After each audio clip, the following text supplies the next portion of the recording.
Hello, and welcome to the video boss fight guide to Scyva in Veteran Mode. Scyva is the fourth boss in the Gods from the Machine operation on Merlin, and I'll be doing everything I can to prepare you for this fight and to explain all the mechanics and some very helpful strategies and tips and tricks to make this fight hopefully a fairly quick and easy clear as you progress in the Gods operation in Veteran Mode.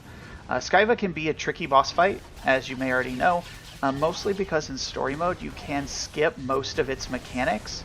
You don't really need to worry about many of the mechanics in story mode. You kill the droid in phase 1, kill the turrets in phase 2, and just attack Scyva and try not to die. And then whenever you get the Extinction protocol, the red circles of death, you just run around like crazy until they go away and then you finish killing the boss. In Veteran Mode, there's a lot more to do. There's a lot of positioning, and almost everybody has a role to play. And not wasting any time is very important as you move through this phase and move through the fight. So I'm going to do everything I can to explain this to you, explain each piece and the strategies to hopefully make this a quick clear for you as we move through Gods from the Machine in Veteran Mode. It's a tricky fight. The main thing I'd prepare for you is be prepared to kind of work on each phase a little bit. Each of them is very, very distinct in terms of the things you need to worry about. The good news is this is a fight that I think is very predictable, and you should pretty quickly get through to phase 3. Phase 3 is a little bit chaotic, but I do think there's a helpful strategy to help shorten the phase and even skip Extinction protocol, which we'll talk about later on. So anyway, hope this is going to be helpful to you, and good luck with Scyva. And now let's get into the mechanics here. Okay, so let's start with phase 1 mechanics with ambient reinforcement. This is important that the Omega Protocol droid cannot be destroyed while both shield generators are powered up. So both shield generators have to be destroyed before you can actually destroy the Omega Protocol droid, which means you can get it down to 1% and it won't go any lower. You'll probably see that in some video clips where we get it down to 1%, but we can't kill it till we finish off the generator. This is important because we actually do want the Omega Protocol droid to die almost immediately after we get rid of the shield generators. So this is going to be important to how we kind of time our mechanics. Okay, second, we have Omega Immunity with a buff that looks just almost the same. It makes the Omega Protocol droid immune to disabling and movement impairing effects. This is important because in Veteran Mode, if you fire the Disintegrate beams from the sterilization array droids, the ones in the northwest and northeast corners that fire their beams just like in story mode, you actually have to hit the Omega Protocol droid with those in order to bring down the generators, as I'll discuss in a moment. The problem with that is the Omega Protocol droid will just jump out of the way. We have to deal with a mechanic to make the Omega Protocol droid stand still in order to hit him with the laser. Okay, so how do we immobilize it? Well, Stasis field. Whenever you destroy the Stasis swarm droids, they drop those green puddles. You may remember from story mode that generally are annoying in story mode because they slow you as well. In Veteran Mode, they are very, very helpful. Once we kill the Stasis Swarm droid, the Omega Protocol droid gets this debuff for 8 seconds, which makes it unable to move. So basically, when we're ready, we kill a Stasis Swarm droid, it drops a green puddle, the Omega Protocol droid can't move, and if we hit it with the beam during that 8 seconds, we then can destroy the shield generator.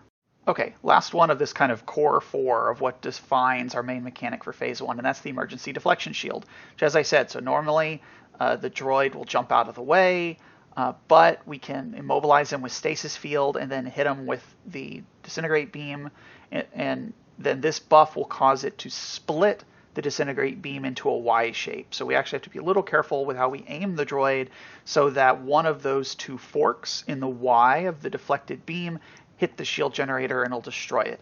Just like in story mode, you only have to hit each shield generator once, but you do have to hit it with the deflected beam, which makes the aiming a little bit trickier. But let's see a quick example. Okay, so when we do this right, this is essentially what we're looking to achieve. As we'll talk about in a moment, we usually pull the Omega Protocol droid over to the shield generator. We wait to kill the Stasis Swarm droid until just before the laser beam fires. It drops the green puddle, which you can see the droid standing in. Then we hit it with the beam, which creates that V shape, which hopefully you can see. I know this is a little messy, but this is about the cleanest screenshot I could find. And notice how the V shape splits, and one of those 2 hits the shield generator, which destroys it. And we just need to do that twice, once for each generator, to push through the phase. This can be a little bit tricky to time, and it almost certainly won't be perfect. But let's take a look at this in live so you can kind of see how all this works. Okay, so we're going to take a look at an example from our actual first clear of this fight. And so we prefer not to position the droid in the middle. You can technically do that, but it makes aiming it a lot trickier. We prefer actually to pull the droid over to the left generator. So we had an assassin tank, so an assassin or shadow tank or Vanguard PT can just pull them. Otherwise you can just hit it and it'll run to you. So there, you notice how he just jumped out of the way. That's because the beam was aiming at him, but he wasn't immobilized. You're almost never going to be able to hit him with that first beam. So you can either aim the beam at him, or what we prefer to do is have somebody stand out and aim it away from him. And notice there was a green puddle. Then we hit him with the laser beam, and now that shield generator is destroyed. You can see the green graphic there of it shielded.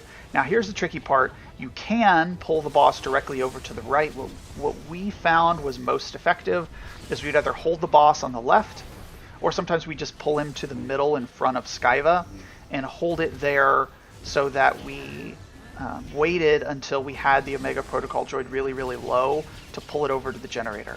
Why do we do that? Well, the DPS check in Phase 2 isn't super tough if you do it right, but you cannot afford to have to spend a lot of time killing the Omega Protocol droid, or you'll wipe because of the mechanics in Phase 2. So we prefer not to pull the Omega Protocol droid over there until we're basically ready to hit the generator. The alternative is you can pull them over to the right and just have your healers, who usually will be the ones targeted by the beam, stand out so they're not aiming it at the Omega Protocol droid until you're ready to kill it. But again, same deal applies. Make sure you kill your Stasis Swarm droids, which drop the green AoE puddle, which immobilizes the boss, and then you hit him with the laser beam, as I think we're about to do. So here he is. You'll notice here he's at 1%. We cannot kill him until we get the second generator. So there we go. We kill the second generator. It takes a couple seconds for his shield to drop off, and then we kill him and on to Phase 2. Okay, so here is kind of a graphical take of how to deal with Phase 1. Again, you can keep the OPD in the middle. We prefer pulling him right up to one generator, getting rid of it, and then either pulling directly over to the other generator or holding in the middle. We found holding in the middle seemed to work really well, so that we, no matter what we did, if we lost track of who was being targeted by the beams, we didn't accidentally kill a shield generator, which, as I said, can likely be a wipe, which we'll explain later. And otherwise, it's the only real trick at this point is dealing with the Omega Protocol droid's mechanics of accelerated destruction and explosive force, which we'll talk about in more detail in a moment. Otherwise, it's just basically keeping the droid there and timing your kill of the Stasis Swarm droids and of the Disintegrate beams. Now, the Disintegrate beams go out, I think it's about every 15 or so seconds. And when you destroy a Stasis Swarm droid, the stasis field green puddle only lasts for 8 seconds. So you have to time your kill. And the way I always thought about it was keeping an eye on kind of like my rotation. So if I knew that I had, a 9 or 10 second cooldown on an ability, I'd try to keep an eye on that ability and say, okay, when this comes off cooldown again, it's time to kill the droid. Or I just keep an eye on the clock. Or you just kind of eyeball it to say, oh, okay, it's about that time. You definitely want to kill the Stasis Swarm droid early, but not too early. So whether it's one player on your team that has a good kind of feel for the time does that, or you kind of just guesstimate it and do the best you can. The tricky part is the Swarm droids die pretty quickly, and so it can be very easy to kill all of them at once. And if you waste your stasis fields there, then you kind of have to wait a while. So this can make Phase 1 seem like it takes a long, long time some of the time. And then it can seem like it goes really, really quickly if you time it right. So this just takes practice and awareness. It's nothing to worry about. As long as you're dealing with accelerated destruction and explosive force properly, you don't really have to worry too much around how long this phase takes. There is technically an enrage timer where if it takes you too long, the Omega Protocol droid will enrage. But as a practical matter, I've never seen that happen. So pretty simple, definitely takes a fair bit of practice. Now let's see a few things live to kind of help you give some tips on things to look for. Okay, so let's take a look at this Phase 1 again from the perspective of dealing with marked targets. We pull the boss in, and who gets targeted? It takes a few seconds, and it's generally going to be whoever is furthest away at whatever point. So here you can see the little purple buff. So we've got Bane and Kexel were targeted. Notice how the buff goes away temporarily when they're targeted by the beam, and then they get targeted by, there's the red line, so you can keep an eye on who's getting it. So be aware of that, know who's getting it, and it seems to favor those that are closest to those droids whenever you pull the fight. So oftentimes we found we were able to control that so that our range DPS, or preferably our healers, got it. That way they could stand further out. And what we found is for the first beam, we would have them stand away from the droid, aiming the beam away from the Omega Protocol droid so it didn't jump away and get stuck in a green puddle. And then when we were ready to kill it, usually it would be the second beam on the first generator. And then for the second generator, it would just be whenever we got the Omega Protocol droid to, like, I don't know, sub 10%, 5%, something like that. Then they'd reposition that beam. So this is a key tip primarily for your healers, but it can be anyone. And I think in our first clear of this fight, one of our tanks got it, which is not very convenient. But just be aware of it. If you have the beam and you're aiming it towards the Omega Protocol droid, know that you're probably going to have more issues with the droid bouncing around, because if it's not stuck in the stasis field, he's going to jump around. So make sure to keep an eye for that. That's a very, very helpful tip. Okay, so we've talked about how the strategy to get the shield generators down in Phase 1 is different in Veteran mode. Now let's talk about the things that are kind of the same from Story mode, but matter a whole lot more. There's 3 parts, 1 buff, 2 abilities. Let's start with the buff, which is Priming Ignition. This buff is naturally stacking on the Omega Protocol droid during combat. It builds about every second or so, except that it does not build while there's cast ability, channel ability. So it's basically a passive. When the Omega Protocol droid reaches 11 stacks of Priming Ignition, it gets a separate buff called All Systems Primed, and then it will begin channeling Accelerated Destruction. Every tick from Accelerated Destruction removes a stack of Priming Ignition. So if you don't do anything, it'll build to 11 stacks. It'll do a full channel of Accelerated Destruction, which will then clear its stacks, and then it'll start building them again. Okay, that's fairly simple. The other nuance is every stack of this buff that the droid has increases its damage. In particular, this makes Explosive Force, its second other key ability, very, very tricky, because if it's at very high stacks, it's a group wipe. If it's at essentially no stacks, then you can kind of ignore it. So this means that we have to be really careful about its abilities, and there are kind of 2 strategies to deal with this. Now, before we talk strategy, let's go over the 2 abilities. First, we have Accelerated Destruction, which is a 5-second channel that ticks about every half second. This, again, it does that when the Omega Protocol droid reaches 11 stacks of Priming Ignition, and it drops its stacks as it does that if it gets a full channel. You can interrupt Accelerated Destruction, and every time it ticks, it applies 1 stack of Critical Injury. This is very dangerous because it does reduce healing received, which can be very, very tricky. It also reduces your movement speed, which for the most part isn't as relevant, but the critical injury is particularly painful. So keep that in mind. Okay, and second is Explosive Force, which is a 3-second cast ability by the Omega Protocol droid that deals damage to everybody in the group, and it scales based on its number of stacks of Priming Ignition. At very, very few stacks, it can be ignored. At 10, 11 stacks, it will wipe the group or kill almost everyone and lead to a group wipe. Explosive Force also can be interrupted. Okay, so let's talk strategy. Okay, so here's Phase 1 again. There are a couple ways to deal with this, really 2 strategies in my mind. The first strategy is to just interrupt everything. To some degree, this depends a little bit on your group composition. If you've got 1 or more Sentinel Marauders, 1 or 2 Guardian Juggernauts, this strategy is really easy because you have a very low cooldown interrupt, and your leap also functions as an interrupt. So you'll probably watch in this video and most of my kill videos, I'm normally the tank.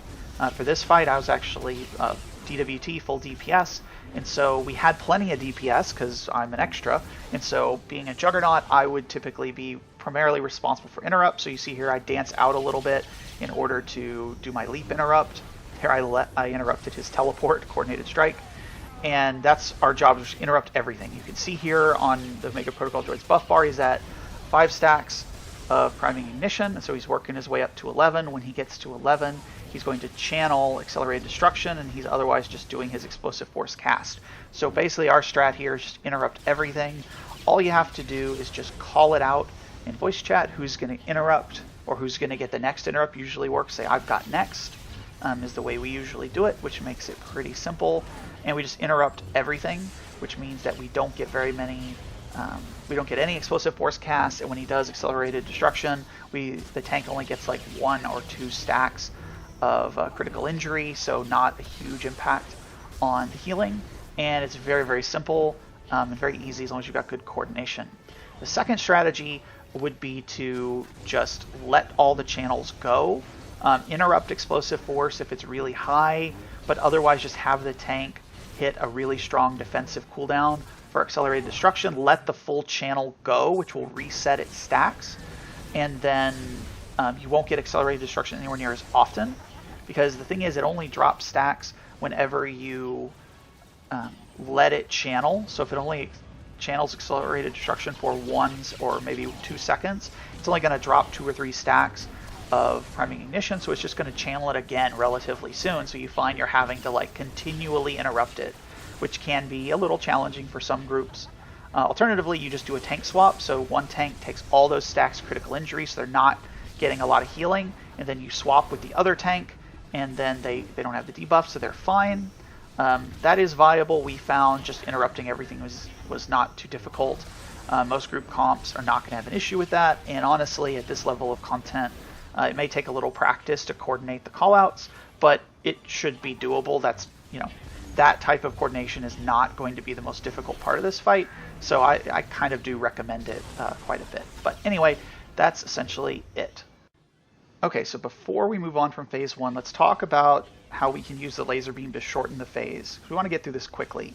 So we do have to hit the Omega Protocol droid with the beam in order to destroy the generators, which we have to hit it twice. The thing is, though, the beam does around 20% of the Omega Protocol droid's health every time you hit it, which means if you hold it in place by the first generator and you hit it once, that's going to get it to 80 plus your damage. What we do is hold it away from the other generator so we can keep firing at it. And so you can see here we're going to hit it with 1 extra beam, so it's around 50-ish% health. We're going to hit it with another beam, and now it's at 30. So we're ready to go. So now we can go move over to the other side, and we're basically ready to hit it, because when we hit it with the beam again, it's going to take off 20% of its health. It's sub 20, which means when we hit it with another beam, it's going to be at 1%, and we're done with the phase. So that's another reason why we like kind of keeping it away from the second generator, so we can blast it an extra time or two to make sure it's really, really low, and boom, we're at 1%. We're ready to go. Okay, so now let's talk about the transition to phase 2, and then we'll talk about phase 2. So we're ready here to kill the second shield generator. He's going to port out of the way once because we didn't time our kill of the swarm droids quite right. Then we're going to kill the generator. When that happens, you're going to have a delay of a couple of seconds before the shield on the Omega Protocol droid goes down, so you can finish killing it, otherwise it's going to sit here at 1%. Now, once you kill the Omega Protocol droid, whoever gets the killing blow is going to get a temporary item called the Deflection Field Module. It's going to be a temporary ability bar with 2 buttons. Here it is. I'm the one that got it in this example. The right button transfers it. Similar to the Nahut fight where you can transfer, you can pass the candle. Works the same way. You select someone in your ops frame, you hit that right button. The left button is going to be the one that activates the Deflection Field Module, which is going to be important for one of you. Now, you are going to want to designate someone in your team, almost certainly a healer, to deal with that mechanic. So whoever is that designated person, if they don't get it, everybody else needs to recognize what that item is and immediately pass it to the person who's going to be dealing with that mechanic in phase 2. If you don't do that, you will not be able to pass phase 2 because of the way the buffs work in phase 2. So make sure you know what to look for there and you're ready to react and you know who to pass it to. Okay, so now let's do an overview of phase 2 and then we'll talk about the specific mechanics and strategy. So again, we're going to kill the Omega Protocol droid here. Someone's going to get the Deflection Field Module. Again, in this example, it's me. I pass it to somebody who's going to deal with deflection. Now, the key thing here in phase 2 to understand first is the ignition catalyst. These exist in story mode as well. They do an 18-second ignite reaction cast. In hard mode, if you do not destroy them before they complete the cast, they explode and wipe the group. So you have to deal with them. The good news is their spawn pattern is predictable in terms of which side of the room. So your DPS are going to alternate between killing the ignition catalysts. You'll get one at a time on each side. Then you'll get a double wave where there'll be one on each side. Then you'll get a single, and then you'll get a double again. and then you will be done with the ignition catalysts. In between that, anytime you have downtime, particularly for your ranged DPS, you're going to be attacking the railgun turrets. Just like in story mode, you should start with the one at the northeast corner of the room. It is to your immediate left as you enter the room, or as you're looking at Scyva. We'll talk about why, but that turret is by far more dangerous in veteran mode, which we'll talk about. And so you want to kill it first. The tanking for that's a little trickier because it does hit a lot harder.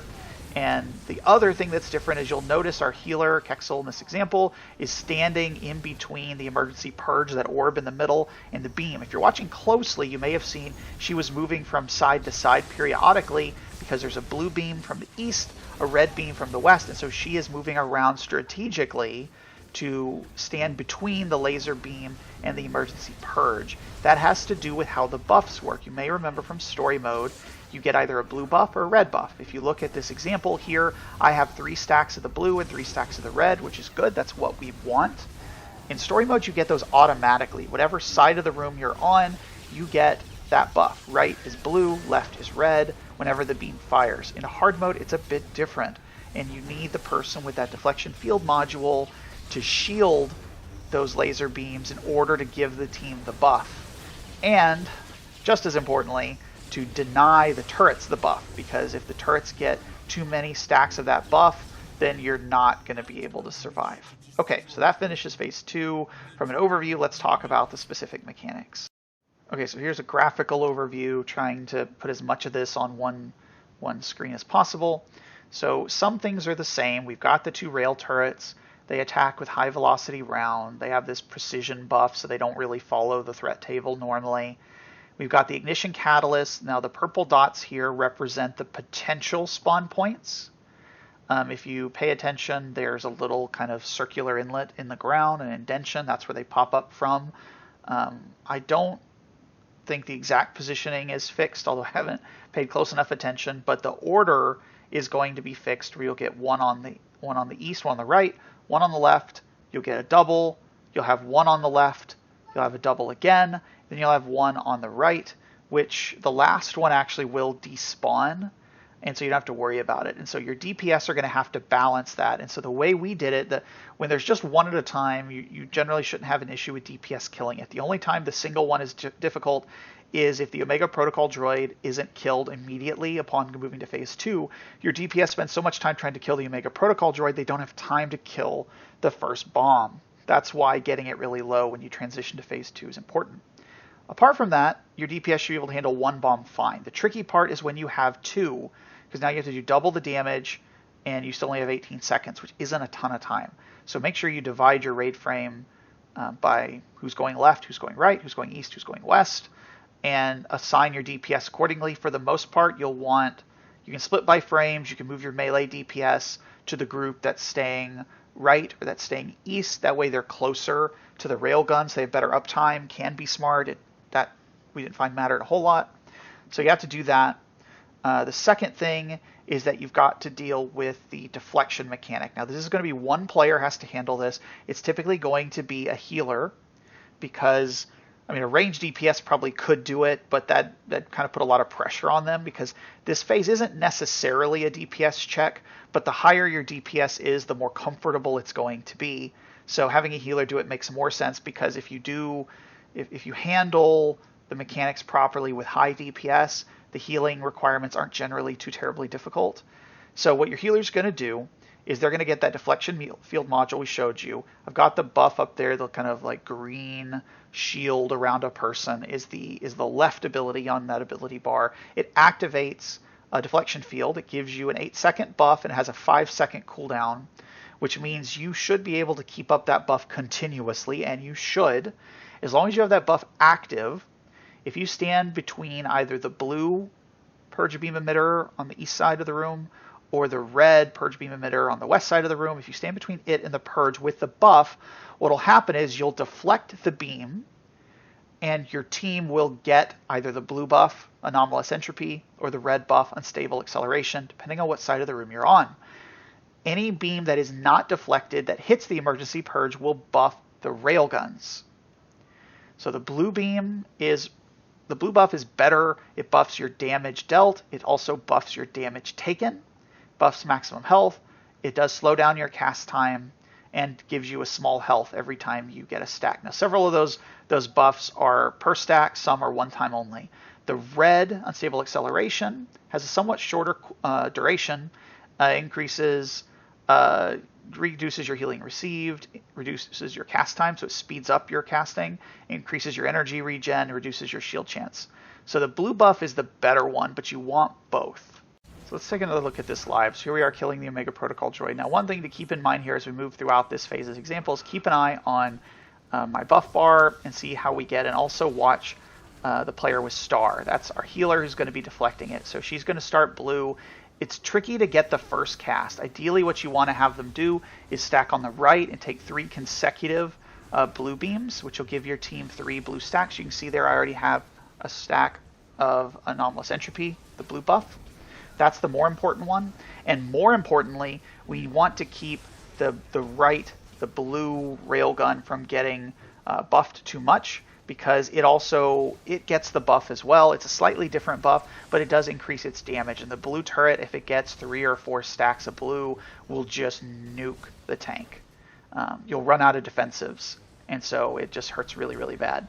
So you do 3 blue, or if you miss the first one, you can just do 2, and then you go onto the left side of the room and shield 3 stacks of red, and then you go back to the blue and you can shield another blue, and then that's it. It'll only cast 7 times. So the idea here is if you're really, really quick, you can get 4 stacks of blue and 3 stacks of red, and most importantly, you top off your blue stack at the end to refresh its duration. This maximizes and optimizes your team's DPS via the buffs. It keeps the stacks from being too high on the turrets. And by topping off the blue right at the end, that should also mean that you have all those buffs for a significant portion of the burn phase on Scyva, which is really, really important because, as we'll discuss shortly, if you have really, really high DPS, particularly if you're running 1 tank, as we typically did, then you can actually burn Scyva fast enough to skip Extinction Protocol, which is really, really cool. So as you watch the buffs here, we're getting, we're achieving our goal of having 3 to 4 stacks of red and 3 to 4 stacks of blue. And so that's kind of where we want to be as we finish the phase here and finish off the railgun. The only other thing to talk about really is tanking. Since the turrets have a random aggro, you're really only worried about the blue turret because its buff increases its damage. The red rail turret never really does that much damage, so you don't have to worry about tanking it. Some strats will have the second tank go stand in front of that one. You don't need to do that. If you're the tank dealing with the blue railgun, just try to stand as close to it as possible so that if it targets someone else, you are able to LOS it. And that's pretty much it. The key to this phase is a clean transition. Make sure your DPS are assigned to deal with the catalyst bombs, and then make sure your shield deflector person knows what to do, and they can pretty much just spam that ability to keep themselves shielded. And again, the first 3 beams on the right they want to shield if they can, 3 on the left, 1 on the right, and then they're done. And off to phase 3 we go. Okay, so just like we talked about transitioning from phase 1 to phase 2, let's talk about transitioning phase 2 to phase 3. Now, I mentioned before there's 1 bomb that's going to go away. Notice how it disappeared. Core containment field compromised, aborting ignition in the ops announcement. That last bomb disappears, and then after that, you are going to just have a straight burn. You've got to kill the northeast turret, and you really want to get both of them down, if at all possible. This is not usually a difficult DPS check, especially in 6.0, where everyone should have 30 stacks of Veteran's Edge. Makes it a fairly trivial DPS check. This is also the time where if you're thoughtful around timing, it may be possible to get stealth reses up. There's just a little bit of AoE damage we found. Made it a little tricky. So there you see we take a tick there. Now, when we go to phase 3, somebody is going to get a gravity module. I've found that it seems to be the person who's closest to the emergency purge. So usually I try to stand close so that I get it. It doesn't matter. You are going to want everyone on the east side of the room. From this perspective facing the boss, it's on our left, because we're going to get almost immediately, we're going to get purple on the floor, just like in story mode, and we're going to get atomic scattering. And we want to mitigate this damage. We'll talk about how. Short version is be on this side of the room, but notice how near the end of the cast, I punt us up in the air. We get a buff that lasts a few seconds. It does its big AoE, and we're fine. And then off we go into Phase 3. So guys, there's a lot of mechanics in Phase 3 that for the most part you could ignore in story mode except for Extinction Protocol. We're going to talk about all of them. We'll try to make this as quick as I can. It's a couple graphics, so I can't even fit it all on one page. So let's start with a couple of the basics. So first we've got neutronic decay, that's the purple on the floor. Just like in story mode, you've got a clip going around the inner ring and an arc going around the outer ring. They're going usually in opposite directions. Don't stand in it. If you're melee DPS, what I find is you do want to follow the same positioning where the tank is on the right, DPS are on the left, at least from this orientation. You want to honor that. It's okay to drift over from one side to the other a little bit, as long as you pay attention. But what I find is I try to stay either near the north side of the room, near the edge between sides, or near the south. That way, if I'm melee DPS, if I see purple coming at me, I can run around to the other side and stand there. And then when the purple comes back through, I can go back quickly and swap from side to side and stay in melee DPS range without too much trouble. If you're range DPS or healing, you just drift between the inner ring and the outer ring and shouldn't really be a problem. It's very annoying for melee DPS. The second thing we'll talk about is Deconstruct. Deconstruct is a channeled attack by Scyva on the tank. Now it can be LOS'd. If a player LOS's it, they will get stacks of a debuff called Prioritize. That won't affect the tank. It's only if a player gets hit by Deconstruct and they do not have aggro. The debuff lasts for 15 seconds, can stack multiple times, and each stack increases your threat generation by 25%. So if you get 4 stacks, you're doing double the threat, which means if a DPS gets stacks of this, they'll pull aggro. And taunting Scyva is really, really difficult because it's not tauntable during any of its casts or channels, which means you have to time it in between those abilities. It is possible to throw out your taunt and it do nothing on this fight if you time it wrong. And that's the main reason why we keep the tank on the right side of the room and everyone else on the left, so no one LOS's it. Here, let's see if we can show you at least a semi-decent clip example. Okay, so here's just a quick screenshot from one of our pulls. You can see the boss is channeling Deconstruct. And notice that, actually I think this is from story mode, but mechanically it works the same since we're short-manning it here with half the people. But you can see the laser beam going from Scyva to the boss in veteran mode or in story mode. If anybody is standing in between the tank and Scyva, they'll get those stacks. The good news is if this does happen and you're having trouble taunting, then what you can do is just have that person step back a little bit and the tank just steps back in front of them. And throw out your taunt when you can, but if you're not able to, then the next time the boss does Deconstruct, the tank will get hit by the beam, they'll take the damage, which is good, and they'll get their own stacks, and then they'll get even more buffed threat generation and help them get way, way ahead. So just a little tip, that's the main reason why we deal with positioning the way that we do. Okay, let's also talk about atomic scattering, basically all the atomic abilities. So we've got atomic scattering, which is done periodically and does like an AoE burst of damage. You can avoid it, as you saw when we transitioned to Phase 3, by using the inverse gravity device, which in story mode everybody gets. In hard mode, only one player gets. I think it's the player closest to the purge as you transition to Phase 3, but I'm not positive that that's true. You generally will want to either make sure everyone knows how to do this or have one person do it. When we did this, I was responsible for it. So whoever got the device just passed it to me prior to Scyva coming down. That way it was consistent. And if you're on the right side of the room, you notice there's this reduced gravity effect on the right side. Then if you use inverse gravity on that side of the room, it punts you up in the air. If you do it on the left side where you have amplify gravity, it actually won't lift you up because gravity is too strong. So everyone wants to be on the right side of the room for atomic scattering.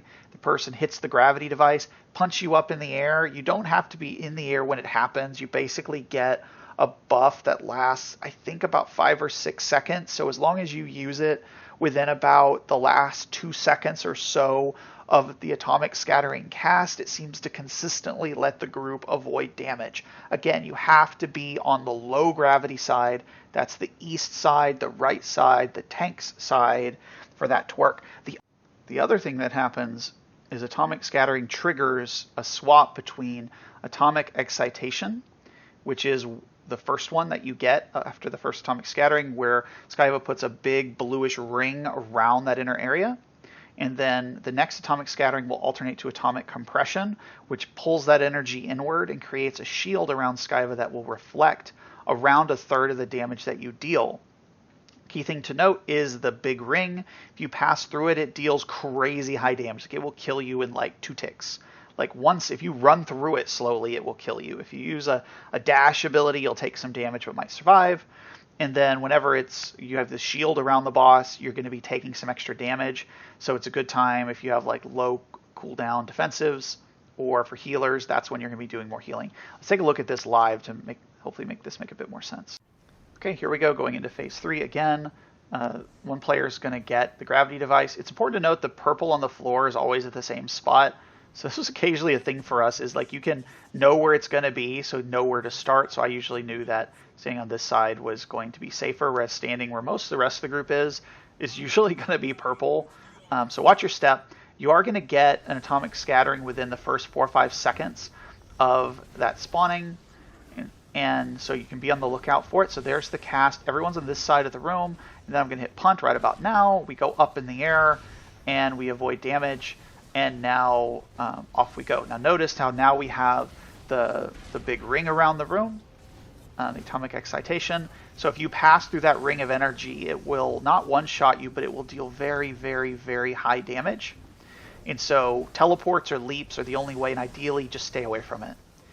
Now the next atomic scattering, if we pay attention here, we're going to see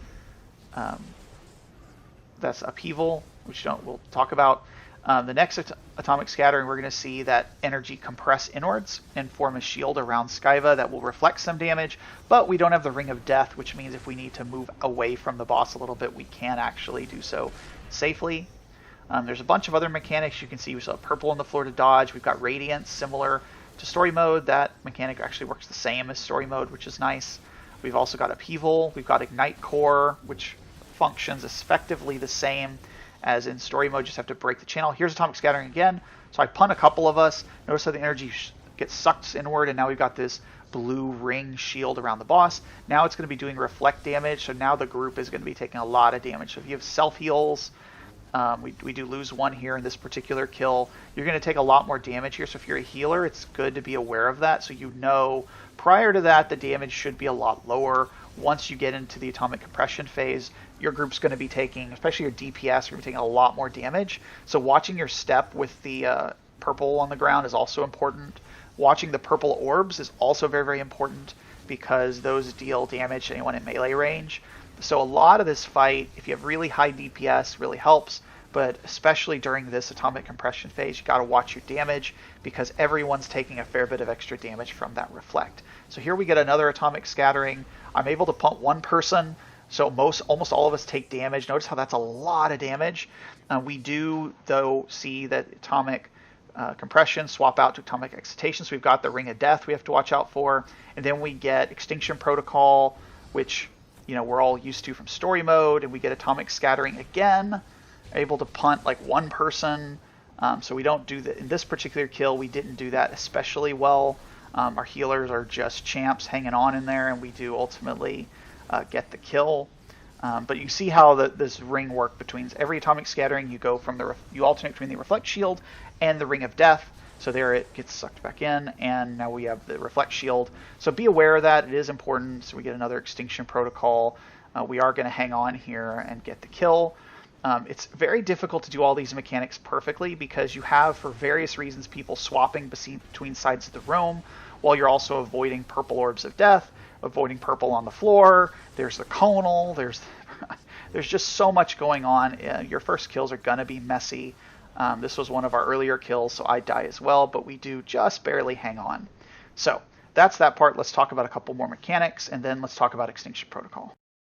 Okay, so this is basically the same graphic from story mode, but showing the other couple mechanics I couldn't fit in that we haven't talked about yet. So Upheaval functions similarly as in story mode. People on the right, east, low gravity side of the room get punted way up in the air. People on the left side don't. It's not a huge deal if the tank gets punted up. So if you're the tank and you can get over to the left side of the room, that's cool to do. Not a super big deal, even in veteran mode that I've noticed. There is a debuff that you get called escape velocity that kind of suggests that that you can get killed by it. So when I'm a tank, I try to get out of it as best I can. It isn't typically a big issue. You do have the Radiance conal, just like in story mode. Same mechanics apply. You want to turn that towards a blue orb to turn it purple. You want to avoid clipping 2 orbs at a time, and you want to avoid clipping a purple orb. If you clip a purple orb, it explodes. As long as you only hit 1 orb at a time, after you clip 2 orbs, 1 at a time, so after you do it twice, then you'll start to see them turn back blue. So you'll always have a blue orb to clip with Radiance as long as you don't clip more than 1 at a time. If you do need to turn it towards the DPS or healers, it's better to do that, to do the mechanic properly. I always suggest turning yourself so that you're always standing oriented in such a way that if Radiance goes out, you're positioned where you want to be, rather than standing in one position and then having to relocate, because that can be messy. So I usually will pivot. I'll walk with a blue orb to like either clockwise or counterclockwise until I get to one edge to cross over to the other side of the room, and then I'll swap back around to target the next blue orb as it rotates around, so that I mostly stay on my side of the room but turn it a little bit. The other thing is Ignite Core. Ignite Core functions the same way as in story mode. It's just a tighter DPS check to break the cast. You do want to break it as quickly as you can, because the team takes more and more damage as that cast continues, and if you don't break it in time, the group wipes. This can be very dangerous late in the phase if you've lost a couple of people. And yep, those are those 3 mechanics. Let's talk about just a little bit more, and then we'll talk about Extinction. Okay, you know what? Let's just go ahead and talk about Extinction Protocol. So we do still have the initialized Extinction Protocols cast the first time. The really annoying part to this fight in hard mode is that when that cast goes out, when that cast, that first initial 3-second cast finishes, if Scyva's below 20% health, Scyva will heal back up to 20% health. So this can be very frustrating, as we had a pull where we got Scyva. It was one of our early pulls when we were still progressing the fight. We got Scyva to like 1 or 2 or 3% or something, and then Initialize went out, and then the droid healed up to 20%, and then we mostly survived Extinction Protocol, and then we ended up wiping because we couldn't quite get Scyva down before the next time Extinction Protocol went out. It does go out relatively quickly after the first time, and we ended up wiping. We're like, that stinks. But it is important to note, though, that as a result of this, that's why we realized you can actually skip Extinction Protocol if your DPS is high enough. So the way it works is it's a later of. So you have 130 seconds seems to be the timing. It was difficult. There's going into the code and figuring this stuff out is very complicated, and so sometimes we're able to do it, sometimes we're not. So this is just based on observing a variety of kill videos where we've seen it go out and when we've seen it not go out. It seems to be 130 seconds when Scyva becomes damageable until initialize Extinction Protocols. It can be cast. So 130 seconds, or if it takes you longer than that just to get to Scyva to 30% health, it'll happen essentially immediately when you reach 30%. So it's the later of Scyva going below 30% health or 130 seconds. So if your DPS is high enough, you can skip Extinction Protocol. Okay, so we're going to see an example of the heal mechanic. So in about 10 seconds, initialized Extinction Protocol is going to go out. We're going to get Scyva down to about 9% in this example, and then it's going to heal back up to 20. So here's Scattering. Scattering does so much damage, as you can see here. Like, we were doing fine on health, and then bam. So here's Initialized at 9%, and then boom, back up to 20. And so this ends up being a wipe for us because we just got too low due to Scattering. And so then just really any ticks at all, plus your healers are trying to dodge the death circles as well. And so it can be tough if between Scattering and then that stuff can just really get you, and so this ends up being a wipe. So, but you see we were close. That's when we realized, hey man, maybe we can just skip this. So here I'm actually on a tank. The main thing we changed for this strategy was, in all the other videos I think I've used in this guide so far, they're all me and the DPS perspective when I'm normally one of our 2 tanks. And that was the main thing we changed, saying, hey, you know what, do we really need a second tank? Well, we don't need a second tank for the Omega Protocol droid if we interrupt all of its casts. We don't need a second tank for Phase 2 because we only really have to tank one of the 2 turrets, and we don't really need a tank for Phase 3 because only one tank should ever have aggro, and you don't really have to do a tank swap for any real reason. And so, hey, maybe let's try it just one DPS and see how we do. Okay, so here's an example of how you can kill Scyva and skip Extinction Protocol. So again, we're set up on the east side, the low gravity side, for atomic scattering. To be honest, that's the advanced tip that's most important for players, is if you can just have people react to atomic scattering, keep an eye out for when it's going to go out, and swap over to that side. The first one's easy because you know it's going to come right at about then. You hit the button, make sure the person that has the gravity device, see how I skipped through the shield there, and look how much damage that did when I was trying to dodge some damage there. I don't know why I did that, but anyway, it's big burn at this point when you're trying to skip Extinction Protocol. You notice we hit all our raid buffs, all our adrenals. We're just going all out to max out on damage. It is a fairly tight DPS check, but with a 5 DPS it is doable. It's a bit of a decision as to whether or not you feel like your team has enough DPS to do it. It sure is nice, because the thing is, you can survive Extinction Protocol. The thing you have to be prepared for is you're almost always going to get an atomic scattering right after it. So what I've found is the bigger key to success, honestly, is if you do have it, just know everyone's going to need to be prepared for atomic scattering, because that does 30-ish, 40% of the group's health, and so getting that makes it really, really tough. So here we've got Ignite Core. We just got to break it. We do that really easily because our DPS is high. We get atomic scattering again.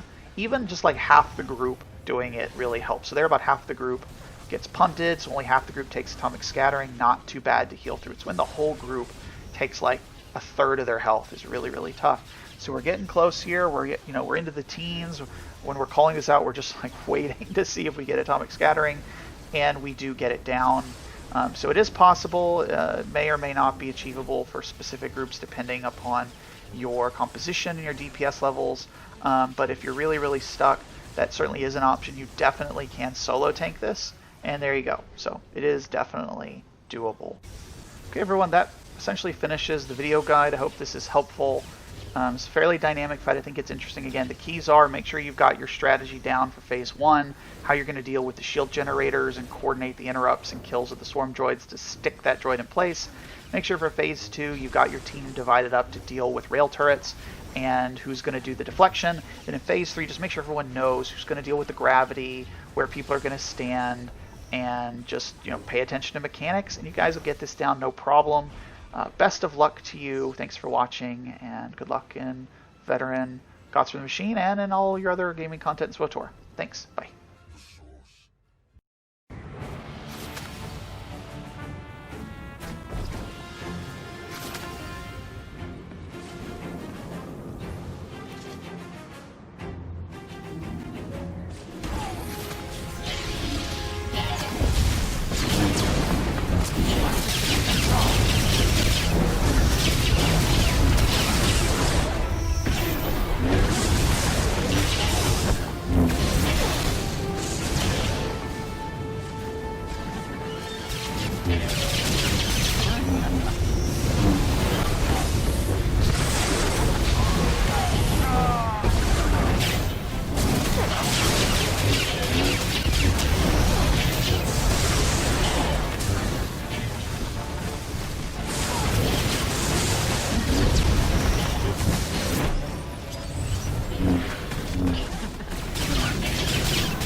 Your strength is formidable.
to destroy you. The dragon demands it. I will guide you to your destruction.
Will not be defeated.